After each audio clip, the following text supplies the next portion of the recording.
আমরা তো রোজ কত কথাই বলি, তাই না? কিন্তু এমন একটা শব্দ আছে যা আমাদের জীবনের একটা অংশই হয়ে গেছে। কখনো কি ভেবে দেখেছি এই অতি সাধারণ, অতি পরিচিত শব্দটার পেছনেও একটা দারুণ গল্প লুকিয়ে থাকতে পারে? চলুন আজ সেই গল্পটাই জানা যাক। হ্যাঁ, এই শব্দটাই হ্যালো। ভাবুন তো একবার, ফোনে, রাস্তায় বা কারো অ্যাটেনশন কাটতে কতবার যে আমরা এটা বলি তার তো কোনো হিসাবই নেই। এটা এতটাই আমাদের সাথে মিশে গেছে যে এর উৎস নিয়ে আমরা ভাবার সুযোগই পাই না। কিন্তু আসল প্রশ্নটা হলো, এই যে আমরা এত সহজে, এত সাধারণভাবে শব্দটা ব্যবহার করি, এর আসল পরিচয়টা কি? কোথা থেকে এলো এ হ্যালো? এর পেছনের ইতিহাসটা কিন্তু শুনলে অবাক হবেন, বেশ মজার। এই শব্দের গোড়ায় যেতে হলে আমাদের কিন্তু টাইম মেশিনে চড়ে একটু অতীতে যেতে হবে, সোজা টেলিফোন আবিষ্কারের সেই সময়। কারণ হ্যালো শব্দটার জন্মই হয়েছে টেলিফোনের হাত ধরে। গল্পটা কিন্তু দারুণ মজার। টেলিফোন আবিষ্কারের পর এর আবিষ্কারক আলেকজান্ডার গ্রাহাম বেল চেয়েছিলেন ফোনের অপর প্রান্ত থেকে বলা হোক অহং অহং, যা সাধারণত জাহাজের নাবিকরা ব্যবহার করত।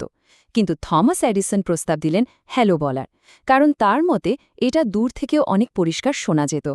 শেষ পর্যন্ত বুঝতেই পারছেন, এডিসনের সহজ সরল হ্যালোই বাজি মেরে নিল আর হয়ে উঠল টেলিফোন যুগের প্রথম সুপারস্টার শব্দ। ব্যাপারটা যে কতটা জনপ্রিয় হয়েছিল তা তখনকার খবরের কাগজগুলো দেখলেই বোঝা যায়। যেমন একটা আর্টিকেলে লেখা হয়েছিল, নতুন শব্দ হ্যালো সারা দেশে বেজে উঠছে। ঘণ্টার ধ্বনির পর এটাই প্রথম ব্যবহৃত শব্দ। মানে ব্যাপারটা এমন দাঁড়ালো যে টেলিফোন মানেই হ্যালো। টেকনোলজির সাথে ভাষা যে কিভাবে জুড়ে যায়, এটা তার একটা অসাধারণ উদাহরণ। আচ্ছা, পশ্চিমে তো হ্যালো একদম হিট। কিন্তু প্রশ্ন হল, ৭ সমুদ্র ১৩ নদী পার হয়ে এই শব্দটা আমাদের বাংলা ভাষায় কিভাবে নিজের জন্য একটা পাকাপোক্ত জায়গা করে নিল? চলুন এবার সেই গল্পটাই শোনা যাক। এর পেছনের মূল কারণটা হলো একটা ইন্টারেস্টিং ব্যাপার, যাকে বলে ভাষাগত ঋণ গ্রহণ বা লিঙ্গুইস্টিক বরোয়িং। সহজ কথায়, যখন দুটো আলাদা সংস্কৃতি একে অপরের কাছাকাছি আসে, বিশেষ করে ব্যবসা বা প্রযুক্তির মাধ্যমে, তখন তারা একে অপরের ভাষা থেকে শব্দ ধার করে। এটা কিন্তু সব ভাষার ক্ষেত্রে খুব স্বাভাবিক একটা ব্যাপার। ব্রিটিশ ভারতে ঠিক এটাই হয়েছিল। যখন এখানে টেলিফোন এলো, তখন তো আর শুধু মেশিনটা আসেনি, তাই না?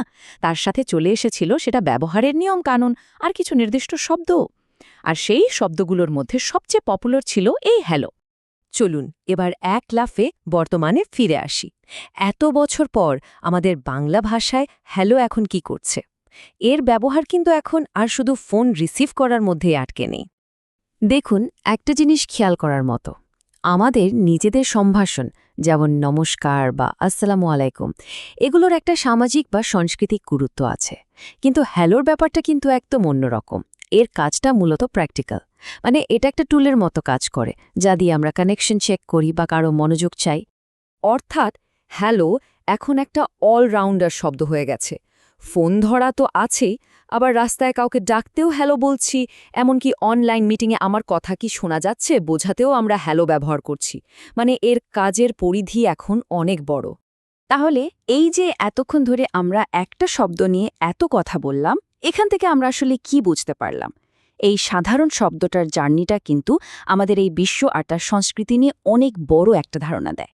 পুরো জার্নিটা যদি আমরা এক নজরে দেখি, তাহলে ব্যাপারটা কি দাঁড়ায়?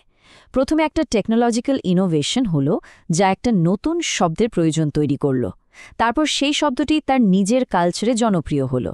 এরপর টেকনোলজির হাত ধরে সারা বিশ্বে ছড়িয়ে পড়ল, আর সবশেষে আমাদের বাংলা ভাষার মতো নতুন একটা ভাষা এসে নিজেকে মানিয়ে নিয়ে তার একটা অংশ হয়ে গেল। সুতরাং শেষ কথা এটাই, হ্যালো শুধুই একটা শব্দ না, এটা আসলে গ্লোবালাইজেশনের একটা জীবন্ত গল্প। এটা আমাদের চোখে আঙুল দিয়ে দেখিয়ে দেয় যে কিভাবে টেকনোলজি, কালচার আর ল্যাঙ্গুয়েজ একে অপরের সাথে মিশে গিয়ে গোটা বিশ্বকে একটা গ্লোবাল ভিলেজ বানিয়ে ফেলেছে। আর এই পুরো ব্যাপারটা আমাদের একটা খুব ইন্টারেস্টিং প্রশ্নের সামনে এনে দাঁড় করায়। ভাবুন তো, টেকনোলজি যেভাবে এগোচ্ছে, আমাদের বাংলা ভাষা ভবিষ্যতে আর কোন নতুন শব্দকে ঠিক এভাবেই আপন করে নেবে? ব্যাপারটা ভাবার মতো, তাই না?